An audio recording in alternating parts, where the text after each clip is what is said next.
Every year from here on, I'm gonna do a portrait of myself. And I want to show you guys some of the early portraits that I did, just so you can get kind of a taste of how my skills have developed over the years. This one, I was probably like 8. I made this portrait of myself. And this one, I redid the exact same portrait. You know what? I think I was about 17 when I made this one. I redid the old one. And as a part of that school project, I also made this. This is an oil painting. My very first oil painting I ever made. For some reason, I decided to make it a portrait of myself. So all of the proportions are in the wrong places, but my first oil painting. I didn't make any oil paintings after that. This one I made this one in probably 2017. This is me. This is Ben. We're the Nathans on this channel, but this is a drawing on paper. It's just a pencil drawing, and I'll show you. Here we go. This is the one I made last year. So I don't know if that looks anything more like me, but this is my attempt at making this year's portrait. I'm working digitally now. That one was a digital portrait.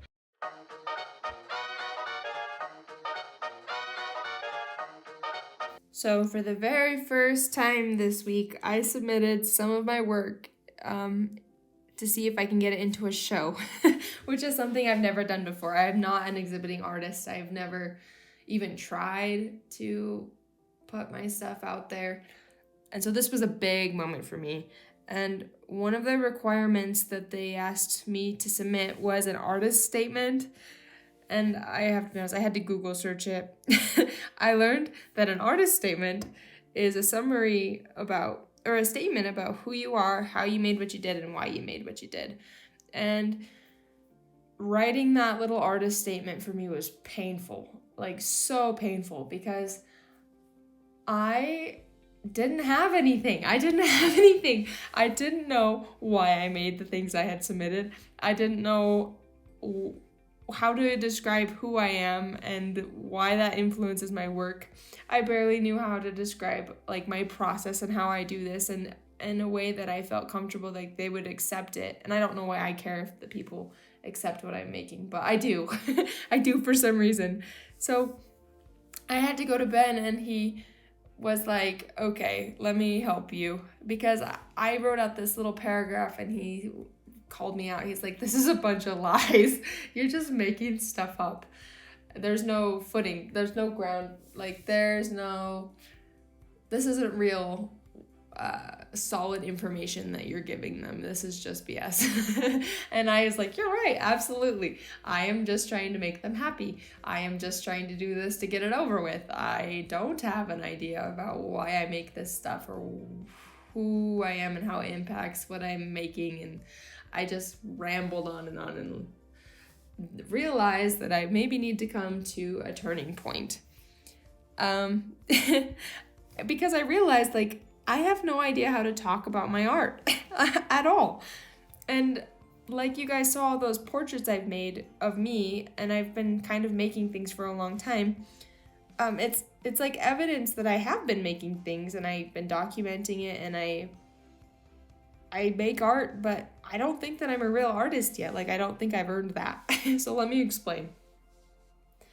Right now in my life, my main roles are caring for our home and my family, and it has been that way for a number of years. I spend a lot of time cleaning and running errands and making food and all the house things. I am a stay-at-home mom. So that's what I do. And I've made things for a long time, like randomly for fun, to challenge me. And that's really why the realism comes into this, is because it just challenges me and makes me use my brain. And I just like seeing things come together, so that's why I make these videos.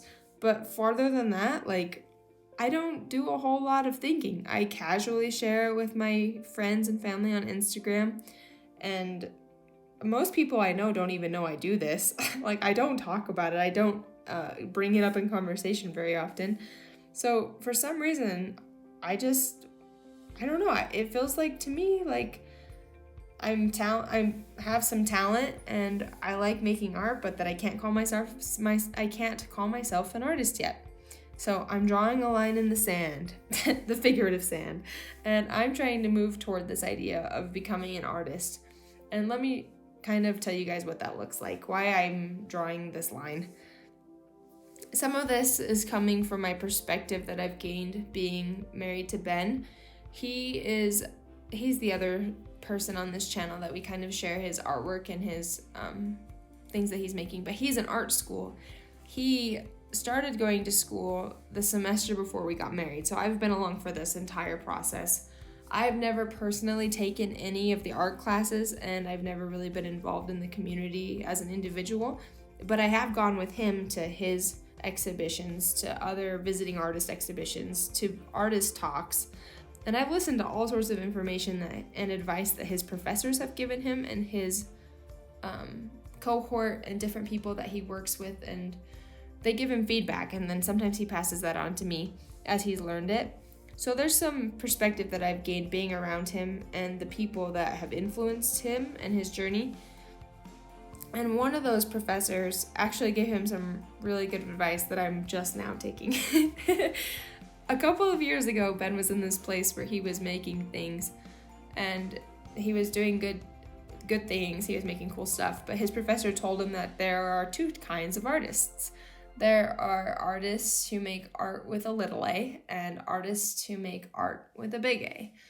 And the difference is that artists who make art with a little a are talented people who make cool things, but they don't have a reason or thought behind their project. Like, it's just cool, but it doesn't really invoke feelings or emotion when somebody appreciates it or looks at it, I guess. And so the difference is that art with a big A is art that was made with meaning, intention, purpose. It makes people feel things and think things. It creates an experience for people. And it takes an artist who commits time and thought into developing concepts and ideas into this kind of idea that people can enjoy. So to be an artist who makes art with a big A, which is like where I'm committing to becoming that kind of artist, I think the first step for me is to start by making work that means something to me so that I can talk about it. So that I can actually sit down and tell people, like, this part of me influenced what this is. This is how I did it, and this is why I did it. This is why I wanted to put this into the world and have other people notice and appreciate it. So that's my first step, is by making things that are important to me. And I'm gonna start doing this in the next portrait I make that you guys will see next week. So I put a few little Easter eggs at the beginning of this video. Maybe you guys noticed them. They are to give you guys some hints about my next portrait. I don't know, I thought it would get me excited. I had some extra time and I like making things, so I am doing it again where I just like blow off that I'm making art and I'm trying to do it with intention. I made those little I made those little Easter eggs to share with you guys some of my intention behind my future portrait projects. I'm working towards sharing stories and connecting with people who have had a similar experience with me. There we go. I'm getting better. So this is my first big leap from just making things towards making art that matters to me.